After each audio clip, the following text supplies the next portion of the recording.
Hello friends, welcome back to my channel. আজকে আমরা এই ভিডিওর মাধ্যমে দেখে নেব লক্ষ্মীর ভাণ্ডার প্রকল্প নিয়ে খুবই খারাপ চলে এসেছে।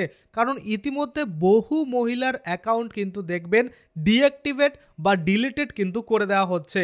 তো কেন এই মহিলাদের অ্যাকাউন্ট ডিলিট করে দেওয়া হচ্ছে? আগামী 1 জানুয়ারি 2025 থেকে কিন্তু তাদের অ্যাকাউন্টে আর টাকা ঢুকবে না। কেন ঢুকবে না, কি করলে আপনারা সেটা ঠিক করে আবার পুনরায় টাকা নিতে পারেন, বা কেনই বা এইভাবে ডিলিট করে দেওয়া হচ্ছে লক্ষ লক্ষ মহিলার অ্যাকাউন্ট, সমস্ত কিছুই কিন্তু আজকে আমরা এই ভিডিওর মাধ্যমে দেখে নেব। তো চলুন বেশি দেরি না করে ভিডিওটা শুরু করা যাক। তো প্রথমেই আমি আপনাদের বলতে চাইব, লক্ষ্মীর ভাণ্ডার প্রকল্প যারা প্রতিনিয়ত টাকা পেয়ে আসছেন, বেশিরভাগ মানুষ কিন্তু দেখছেন যাদের প্রবলেম হয়েছে তারা কিন্তু নভেম্বর বা সেপ্টেম্বর থেকে কিন্তু প্রবলেমগুলো ফেস করছেন। বা আপনারা বলতে পারেন যে সেপ্টেম্বরে অনেকে টাকা পায়নি বা নভেম্বরে অনেকের টাকা পায়নি, এরকম করতে করতে কিন্তু দেখা যাচ্ছে ডিসেম্বর মাসেও অনেক মহিলা টাকা পায়নি। এবার আগামী মাস থেকে অর্থাৎ 1 জানুয়ারি 2025 থেকে আরও বেশ কিছু মহিলা কিন্তু টাকা পাবে না। এবার প্রথম রিজনে আসি, কেন এরকম হচ্ছে। দেখুন, বহু মহিলা এমন রয়েছে যাদের কিন্তু 25 বছর হয়নি, কিন্তু আধার কার্ডে বয়স বাড়িয়ে দিয়ে এই লক্ষ্মীর ভাণ্ডার প্রকল্পের টাকা কিন্তু নিয়ে যাচ্ছিল।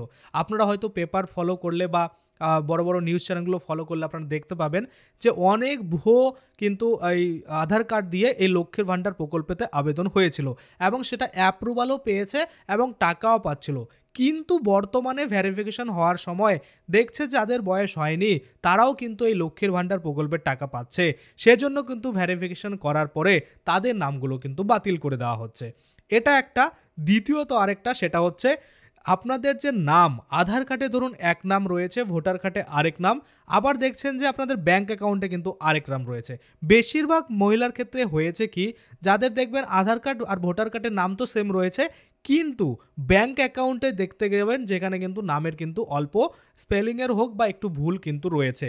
তো সেই ক্ষেত্রে তাদেরও কিন্তু ব্যাঙ্ক ভ্যালিডেশন সাকসেস থেকে কিন্তু ব্যাঙ্ক ভ্যালিডেশন এরর হয়ে যাচ্ছে।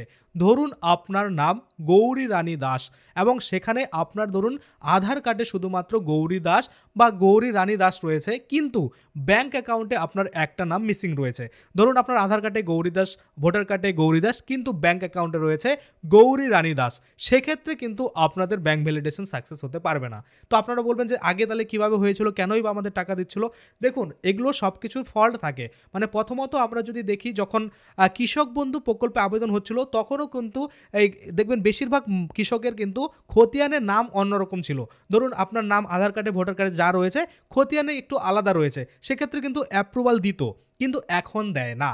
কারণ এখন পুরোপুরিভাবে সেম নাম থাকতে হবে, ব্যাঙ্ক অ্যাকাউন্ট, আধার কার্ড, ভোটার কার্ড, খতিয়ান, তারপরেই কিন্তু অ্যাপ্রুভাল পাবে। সেম কিন্তু লক্ষ্মীর ভাণ্ডারের ক্ষেত্রেও হয়েছে। এখন কিন্তু ব্যাঙ্ক অ্যাকাউন্টে আধার কার্ড, ভোটার কার্ডে সেমই নাম থাকতে হবে। যদি এদিক ওদিক হয় সেক্ষেত্রে ব্যাঙ্ক ভ্যালিডেশন সাকসেস হতে পারছে না আর টাকাও কিন্তু ঢুকছে না। তাহলে আপনারা বুঝবেন কিভাবে যে আগামী মাসে আপনারা টাকা পাবেন কিনা? প্রত্যেকবারের মতো এবারও আপনাদের বলবো, নিজেদের ফোন থেকে নিজেরাই চেক করুন, কোথাও যাওয়ার দরকার নেই। আপনারা লক্ষ্মীর ভাণ্ডার প্রকল্প লিখে সার্চ করুন, আমার ভিডিও অলরেডি রয়েছে কিভাবে চেক করতে হয়। স্ট্যাটাস দেখে দেখুন ওখানে কি হয়েছে, মানে কোনো পরিবর্তন হচ্ছে কিনা, বা ইনভ্যালিড করে দিয়েছে কিনা, ডিলিটেড করে দিয়েছে কিনা, রিজেক্টেড করেছে কিনা।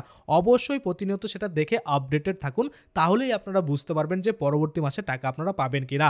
আর যাদের দেখছেন ইতিমধ্যে কিন্তু ডিলিটেড বা রিজেক্টেড বা ইনঅ্যাক্টিভ করে দেওয়া হয়েছে বা ইনভ্যালিড ব্যাঙ্ক অ্যাকাউন্ট দেখিয়ে দিয়েছে, তারা কি করবেন সেটারও সলিউশন ভিডিও কিন্তু বানানো রয়েছে। আপনারা চাইলে সেই লক্ষ্মীর ভাণ্ডার প্রকল্পের ভিডিওগুলো দেখে আপনাদের সলিউশনগুলো করতে পারেন। তাছাড়া যদি আপনার প্রবলেম হয় ভিডিও খুঁজতে, আপনি কিন্তু আমাদের টেলিগ্রাম আর হোয়াটসঅ্যাপ চ্যানেল জয়েন করতে পারেন। সেখানেও কিন্তু আপনি যদি কোশ্চেন করেন যে আপনার এই প্রবলেম, আপনি যদি স্ক্রিনশট দেখান যে আপনার এই ডিঅ্যাক্টিভেট বা এই রিজেক্টেড করে দেওয়া হয়েছে, সেক্ষেত্রে আপনাকে কি করতে হবে পুরোপুরিভাবে কিন্তু আপনাকে হেল্প করে দেওয়া হবে।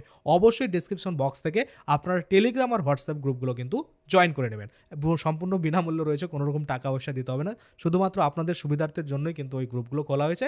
অবশ্যই জয়েন করে আপনার যা প্রবলেম সেটা কিন্তু কমেন্টে আর ওই গ্রুপে কিন্তু আপনারা জানাতে পারেন। এবার অনেকেই বলবেন দাদা গ্রুপে তো মেসেজ করা যায় না। অবশ্যই মেসেজ করা যাবে না, কারণ অনেক মানুষ যুক্ত হয়, সবাই একসাথে মেসেজ করলে প্রবলেম। সেজন্য আপনারা গ্রুপে যুক্ত হয়ে আপনারা কিন্তু পার্সোনালি দেখবেন যে নাম্বার রয়েছে ইয়বঙ্গের, সেখানে কিন্তু আপনারা অবশ্যই মেসেজ করতেই পারেন। আশা করি আপনারা বুঝতে পারছেন। আজকের জন্য ভিডিওটা এখানেই শেষ করব। যদি ভিডিওটা ভালো লাগে অবশ্যই একটা লাইক করে দেবেন। যদি আমার চ্যানেলে প্রথমবার ভিজিট করে থাকেন, নিচে একটা রেড কালার সাবস্ক্রাইব বাটন দেখবেন, ওখানে ক্লিক করে সাবস্ক্রাইব করতে পারেন। আর সাথে যে বেল আইকনটা রয়েছে ওখানে ক্লিক করে বেল আইকনটাকে এনেবল করে দেবেন। তাতে করে কি হবে, যখনই আমি এই ধরনের কোনো ভিডিও বানাবো সেটার যে নোটিফিকেশন সেটা কিন্তু আপনার কাছে পৌঁছে যাবে। ধন্যবাদ।